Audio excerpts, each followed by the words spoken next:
নমস্কাৰ সকলোকে আমাৰ জ্ঞান একাডেমি চেনেলটোলৈ পুনৰবাৰ স্বাগতম কৰিছোঁ। এটা ভাল খবৰ শ্বেয়াৰ কৰিবলৈ লৈছোঁ। যিসকল বন্ধু বান্ধৱীসকলে 18 মহীয়া ডিপ্ল'মা কোৰ্চ মানে 18 মহীয়া DLED কোৰ্চ কৰিছিলে, তেওঁলোকৰ মাজত অবৈধ বুলি ঘোষণা কৰা হৈছিলে, ইনভেলিড বুলি ঘোষণা কৰি আছিলে। কিন্তু এতিয়া হাইকোৰ্টৰ এটা ঘোষণা জাৰি হৈছে যে সেই ঘোষণা মতে 18 মহীয়া যিসকল DLED কৰিছে তেওঁলোকৰ বৈধ হ'ব আৰু ধুনীয়াকৈ বিভিন্ন পষ্টৰ গভৰ্ণমেণ্ট পষ্টৰ চৰকাৰী জবৰ কাৰণে এপ্লাই কৰিব পাৰিব, টিচাৰ জবৰ কাৰণে এপ্লাই কৰিব পাৰিব। চাব পাৰিছে প্ৰাথমিক বিদ্যালয়ত 18 মহীয়া ডিপ্ল'মা ধাৰী শিক্ষকৰ বাবে সুখবৰ। ৰাষ্ট্ৰীয় মুক্ত বিদ্যালয় প্ৰতিষ্ঠানৰ পৰা গ্ৰহণ কৰা 18 মহীয়া ডিপ্ল'মা বৈধ ঘোষণা কৰিছে উচ্চতম ন্যায়ালয়ে। বহুত এটা ভাল খবৰ বুলি ক'ব পাৰি। এইটোৰ কাৰণে বহুতে টেনশ্যনত আছিলে।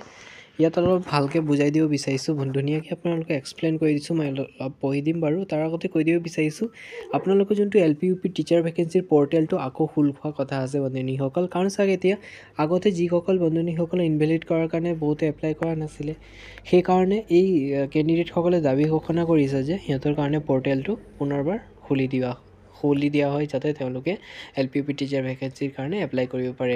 গতিকে যিসকল বন্ধুনীসকলে 18 মহীয়া DLED কৰিছে, লগতে টেট ৰুটিন আছে, তেওঁলোকৰ কাৰণে বহুত এটা ভাল খবৰ।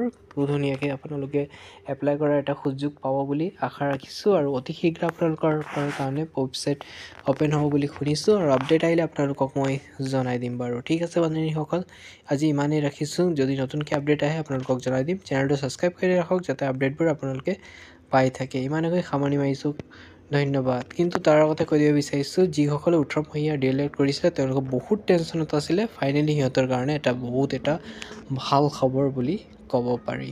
ইমানকৈ সামৰণি মাৰিছোঁ, ধন্যবাদ।